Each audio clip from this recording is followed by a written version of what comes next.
ویرانوں میں ایک کشش ہوتی ہے مگر وہاں رہنا کوئی نہیں چاہتا۔ جیسے اجڑے ہوئے لوگوں کو جاننا ہر کوئی چاہتا ہے مگر اپنانا کوئی نہیں چاہتا۔ اللہ نے وقت کی یہ خوبی رکھی ہے کہ یہ رکتا نہیں۔ اگر وقت رک جائے تو بہت سی تکالیف ایسی ہوتی ہیں جو ہم برداشت ہی نہ کر سکیں، اور بہت سی خوشیاں ایسی بھی ہوتی ہیں جو مزید مہربانیوں کو روک لیتی ہیں۔ اللہ کی رحمت کا انسان کے لیے اس سے زیادہ ثبوت اور کیا ہوگا کہ خدا نے وقت کو ساکن نہیں کیا۔ جب تعلق میں انسان کے پاس کھونے کو کچھ نہ بچے تو وہ بہادر ہو جاتا ہے۔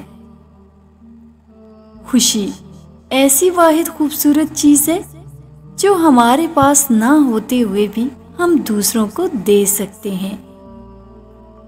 کثرت مقاصد نے ہمارے لیے سکون کی قلت پیدا کر دی ہے۔ ہم بہت سی زندگیاں جینے لگے ہیں، اس لیے ہمیں بہت سی اموات مرنا پڑتا ہے۔ احساس کے رشتے دستک کے محتاج نہیں ہوتے، یہ ایک خوشبو ہے جو بند دروازوں سے بھی گزر جاتی ہے۔ بے شک محبتیں اور خوشیاں بانٹنے والوں کے دامن خالی ہوں، لیکن ان کی روح پرسکون ہوتی ہے۔ ہمیں جوڑنے والا رب اپنے ہنر میں ماہر ہے، اس لیے ہم ٹوٹ کر جڑنے کے بعد اور بھی حسین ہو جاتے ہیں۔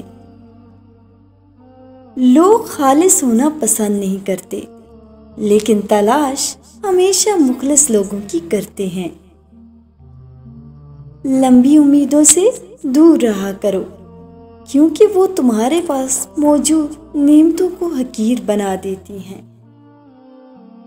اپنی جوانی، حسن، طاقت، دولت اور اقتدار پر مت اتراؤ، ہر چیز کو زوال ہے۔ زندگی میں ایک بار محبت ضرور کرنی چاہیے تاکہ آپ کو پتہ چل سکے کہ یہ کیوں نہیں کرنی چاہیے۔ اپنی تکلیف برداشت ہو جاتی ہے، لیکن جن لوگوں سے محبت ہو ان کی تکلیف برداشت نہیں ہو پاتی۔ بے بسی کا احساس ہوتا ہے جب کوئی پیارا تکلیف میں ہو اور ہم کچھ نہ کر پا رہے ہوں۔ ان بد دعاؤں سے بچو جو بول کر نہیں دی جاتی۔ اپنے ضمیر سے نکلی حق بات پر لبیک کہہ کر اکیلے رہ جانا کسی گمراہ ہجوم کی پیروی سے بہتر ہے۔ مشکل وقت میں دلاسا دینے والا کوئی اجنبی بھی ہو تو وہ دل میں اتر جاتا ہے، اور اس وقت میں کنارہ کرنے والا کوئی اپنا ہی کیوں نہ ہو تو وہ دل سے اتر جاتا ہے۔ گہری باتیں سمجھنے کے لیے گہرا ہونا پڑتا ہے، اور گہرا ہونے کے لیے گہری چوٹیں کھانی پڑتی ہیں۔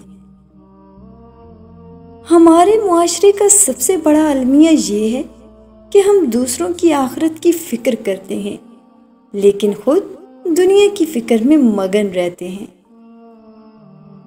جب اپنوں میں غدار، مکار اور منافق پیدا ہو جائیں تو میدان میں کھڑا شیر بھی کتوں سے ہار جاتا ہے۔